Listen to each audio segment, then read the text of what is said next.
Hidup adalah perjalanan. Perjalanan yang tidak pernah benar-benar dimulai saat lahir, dan tidak pula benar-benar berakhir saat mati. Ia adalah perjalanan kesadaran, perjalanan ruh yang sedang pulang kepada asal cahaya. Manusia sering mengira hidup hanyalah rangkaian usia, sekolah, pekerjaan, keluarga, harta, dan jabatan. Padahal semua itu hanyalah kulit luar perjalanan, sementara inti sejatinya adalah perjalanan mengenal hakikat. Hakikat bukanlah sesuatu yang bisa direbut oleh kecerdasan akal, bukan pula dicapai oleh banyaknya ritual semata. Hakikat adalah penyingkapan ketika tabir demi tabir keakuan disingkap, hingga yang tersisa hanyalah kebenaran tentang siapa kita dan siapa Tuhan kita. Hakikat itu adalah hakikat kebenaran Allah yang tersingkap melalui Nur Muhammad Rasulullah. Nur Muhammad bukan sekadar sejarah kenabian, bukan hanya kisah kelahiran di Makkah, melainkan cahaya asal yang Allah jadikan perantara untuk memperkenalkan dirinya kepada seluruh wujud. Nur Muhammad adalah cahaya yang pertama, cahaya yang dengannya langit dan bumi mengenal Tuhannya, cahaya yang menjadi ruh bagi setiap ibadah dan denyut bagi setiap iman yang hidup. Karena itu dikatakan Nur Muhammad adalah wajah Allah, bukan wajah dalam makna rupa dan bentuk, melainkan wajah dalam mata jali, tempat sifat-sifat ilahi menampakkan diri agar dapat dikenal oleh makhluk. Wajah Allah itu gaib namun nyata, gaib dari penglihatan mata, namun nyata dalam getaran hati, menjamalan ketenangan jiwa, namun tetap gaib dari logika dan hayalan.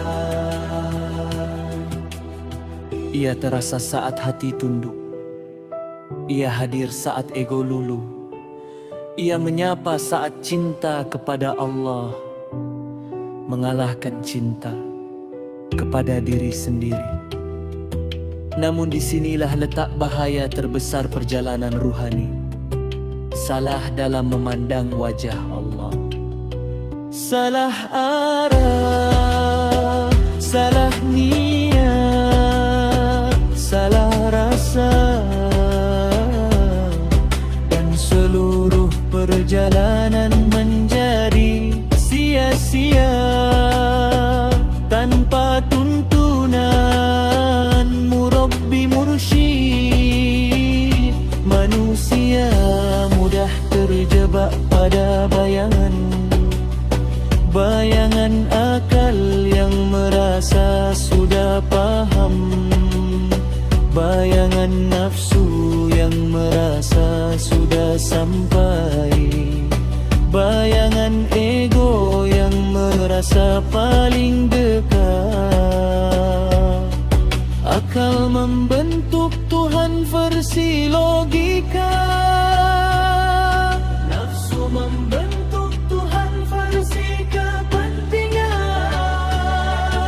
Ego membentuk Tuhan versi kebanggaan diri.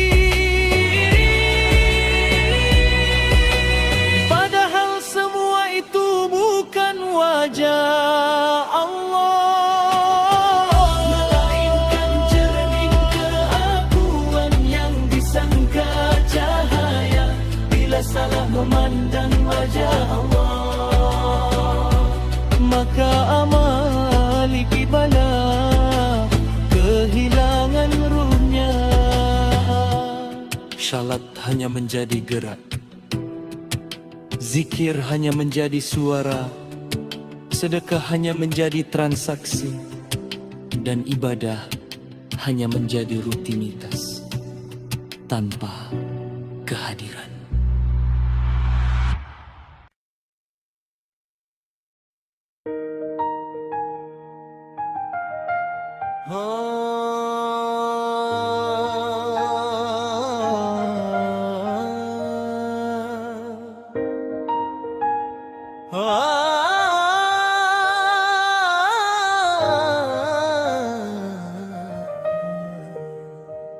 Bila salah memandang wajah Allah, maka manusia tersesat meski merasa beriman. Ia rajin beribadah namun hatinya keras. Ia banyak berzikir namun akhlaknya kering. Ia berbicara tentang Tuhan namun tak pernah benar-benar tunduk kepadanya. Bila salah memandang wajah, bila salah memandang wajah, nikmat tidak lagi melahirkan syukur.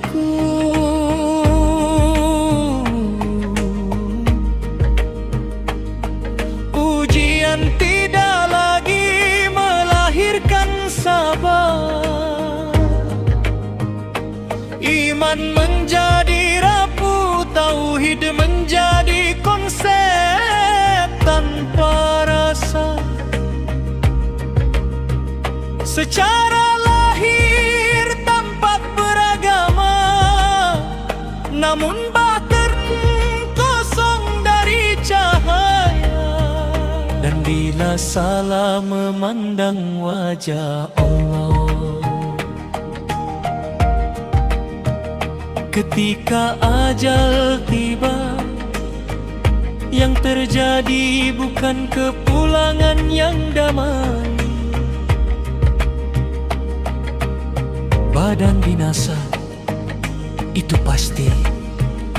Namun hati merana karena tak pernah benar-benar mengenal. Jiwa tersiksa oleh penyesalan yang terlambat. Ruh ternoda karena gagal menjaga kesucian fitrahnya. Karena itulah Allah menghadirkan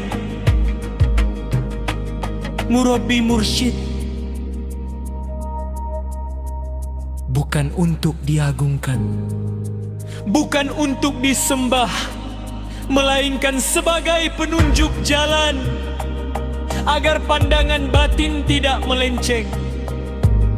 Kunci keselamatan bukan sekadar kedekatan lahir, melainkan keterhubungan dan ketersambungan sir. Sir adalah titik rahasia terdalam dalam diri manusia, tempat cahaya ilahi bersemayam, tempat iman hidup atau mati.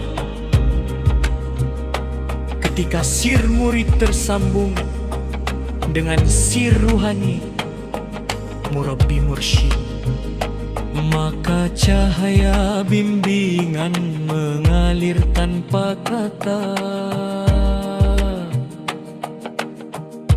Bukan sekadar nasihat lisan, melainkan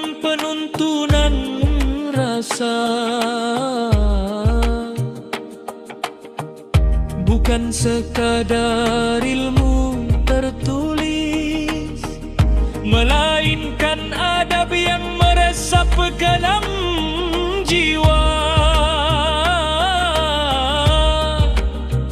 Dari sinilah seseorang dituntun menuju jalan cahaya Nur Muhammad.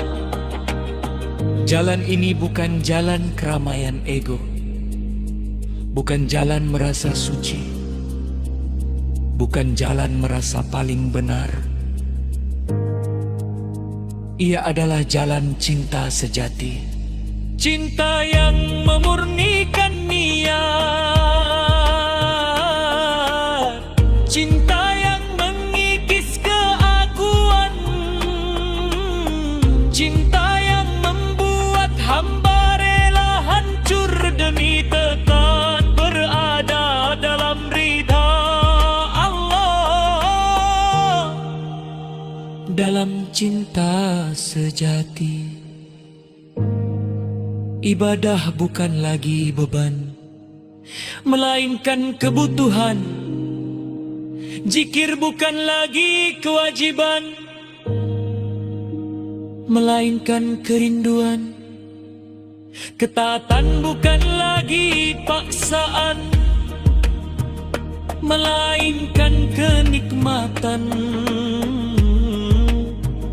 Cinta ini adalah cinta yang suci dan murni, karena niat tidak bercampur dengan ambisi dunia, tidak ternodai oleh ingin dipuji, dan tidak dikotori oleh merasa lebih mulia.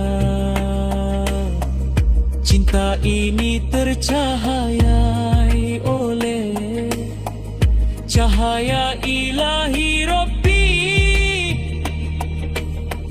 cahaya yang menenangkan hati,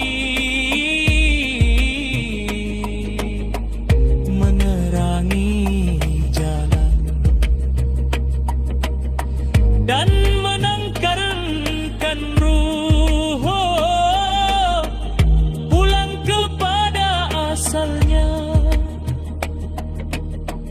dengan selamat. Maka hidup dengan segala suka dan dukanya, sejatinya hanyalah tangga-tangga untuk naik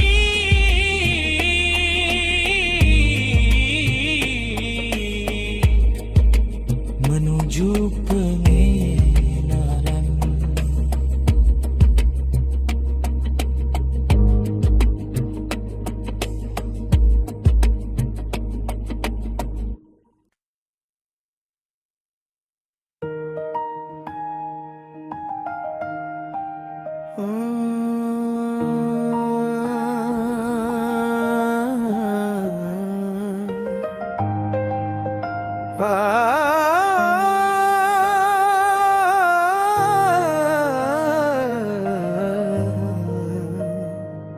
Siapa yang menjalaninya dengan bimbingan akan sampai. Siapa yang menempuhnya dengan ego akan tersesat. Dan berbahagialah mereka yang berjalan dalam cinta, dituntun dalam adab dan disinari oleh Nur Muhammad. Karena merekalah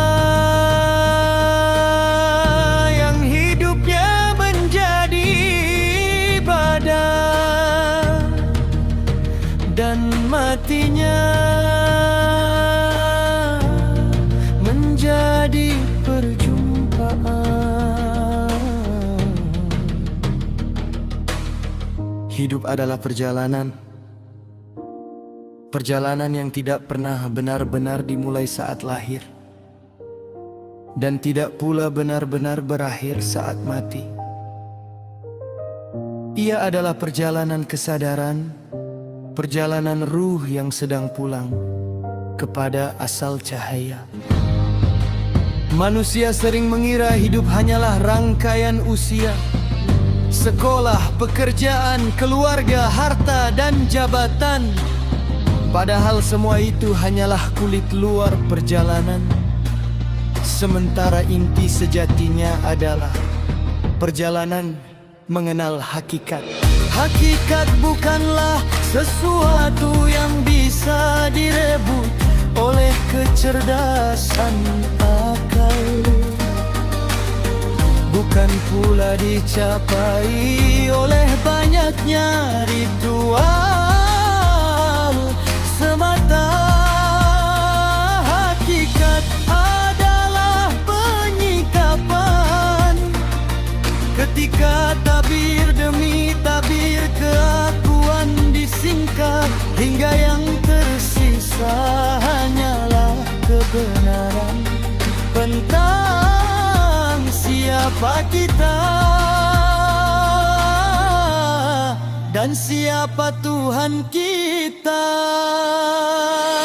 Hakikat itu adalah hakikat kebenaran Allah yang tersingkap melalui Nur Muhammad Rasulullah. Nur Muhammad bukan sekadar sejarah kenabian, bukan hanya kisah kelahiran di Makkah, melainkan cahaya asal yang Allah jadikan perantara untuk memperkenalkan dirinya kepada seluruh wujud. Nur Muhammad adalah cahaya yang pertama, cahaya yang dengannya langit dan bumi mengenal Tuhannya, cahaya yang menjadi ruh bagi setiap ibadah dan denyut bagi setiap iman yang hidup. Karena itu dikatakan Nur Muhammad adalah wajah Allah, bukan wajah dalam makna rupa dan bentuk, melainkan wajah dalam makna tajalli, tempat sifat-sifat ilahi menampakkan diri agar dapat dikenal oleh makhluk. Wajah Allah itu gaib namun nyata, gaib dari penglihatan mata, namun nyata dalam getaran hati, nyata dalam ketenangan jiwa, namun tetap gaib dari logika dan hayalan.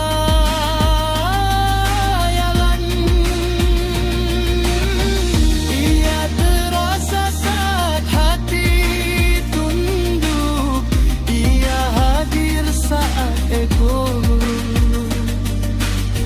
ia menyapa saat cinta kepada Allah.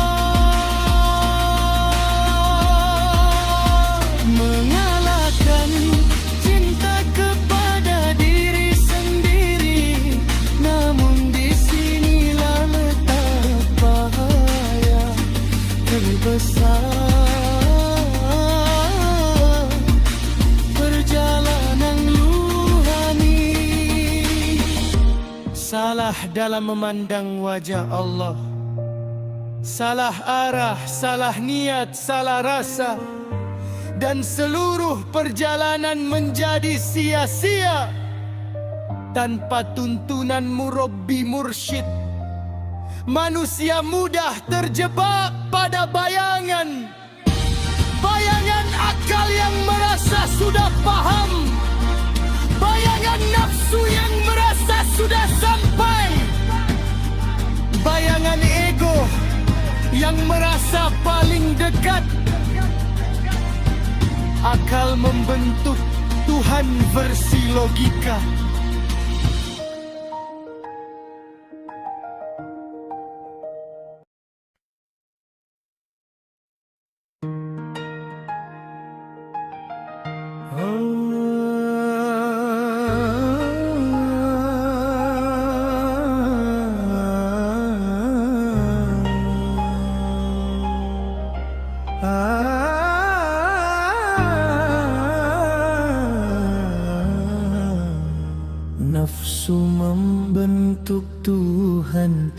versi kebantingan. Ego membentuk Tuhan versi kebanggaan diri. Padahal semua itu bukan wajah Allah, melainkan cermin keakuan yang disangka cahaya. Bila salah memandang wajah Allah, maka amal ibadah kehilangan ruhnya. Salat hanya menjadi gerak, zikir hanya menjadi suara, sedekah hanya menjadi transaksi, dan ibadah hanya menjadi rutinitas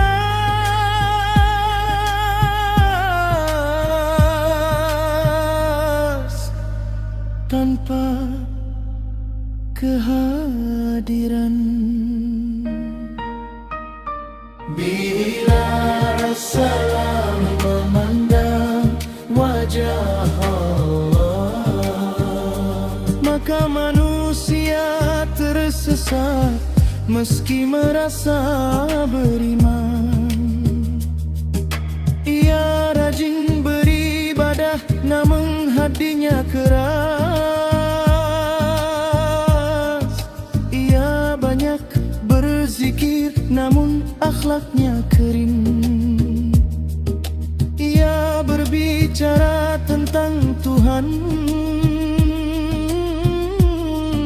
namun tak pernah benar-benar tunduk kepadanya.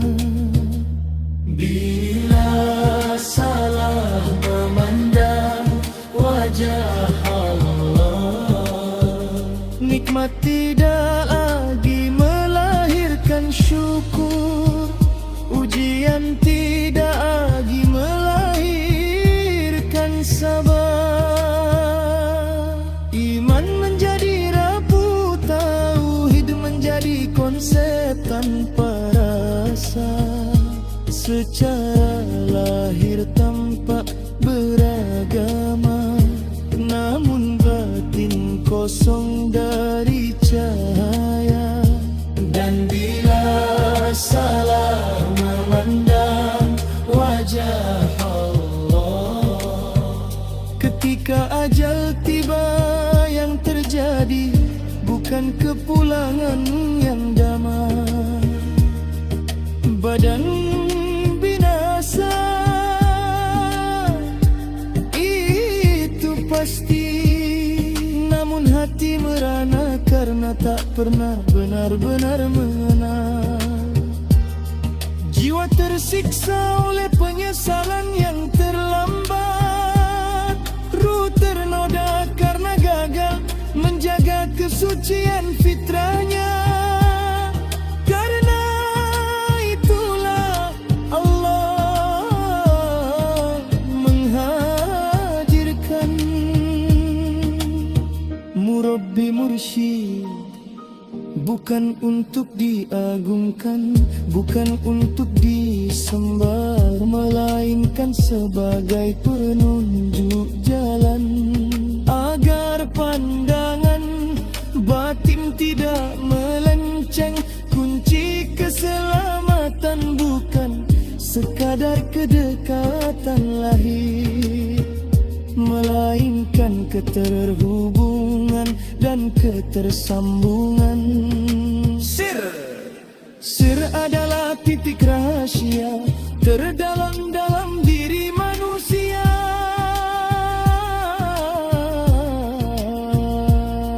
Tempat cahaya ilahi bersemayam, tempat iman hidup atau mati.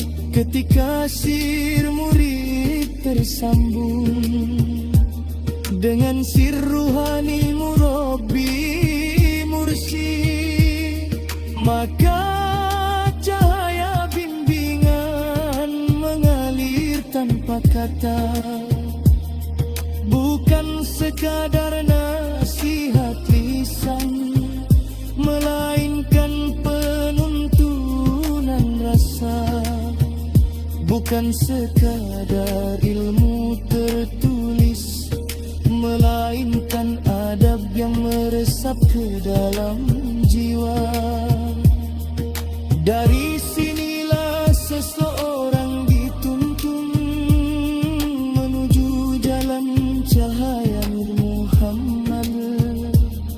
Jalan ini bukan jalan keramaian ego, bukan jalan merasa suci, bukan jalan merasa paling benar.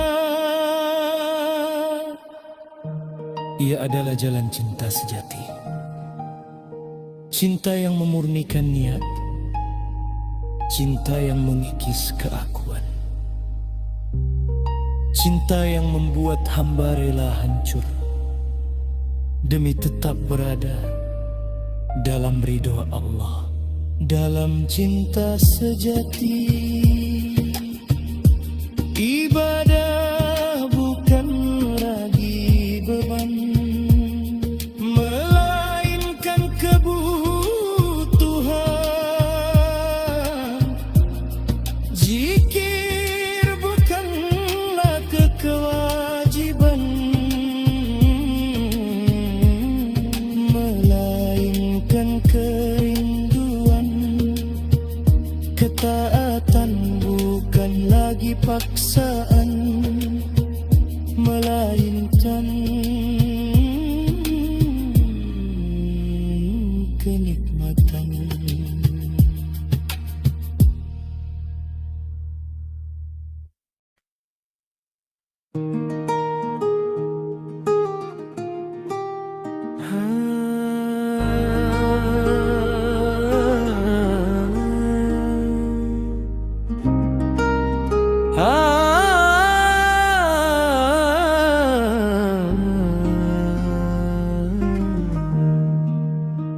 Cinta ini adalah cinta yang suci dan murni, karena ia tidak bercampur dengan ambisi dunia, tidak ternodai oleh ingin dipuji, dan tidak dikotori oleh merasa lebih mulia. Cinta ini tercahayai oleh cahaya ilahi Rabbi, cahaya yang menerangkan hati, menerangi jalan, dan mengantarkan ruh pulang kepada asalnya. Dengan selamat maka hidup dengan segala suka dan dukanya, sejatinya hanyalah tangga-tangga untuk naik menuju pengenalan.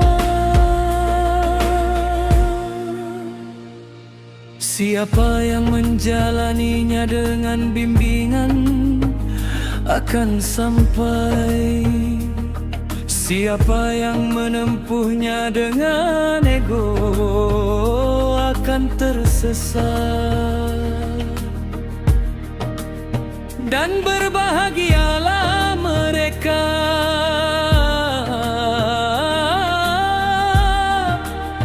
yang berjalan dalam cinta, dituntun dalam adab,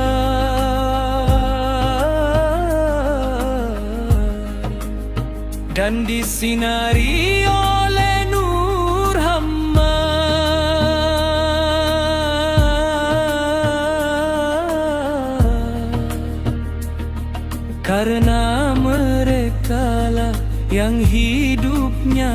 menjadi ibadah, dan matinya menjadi perjumpaan.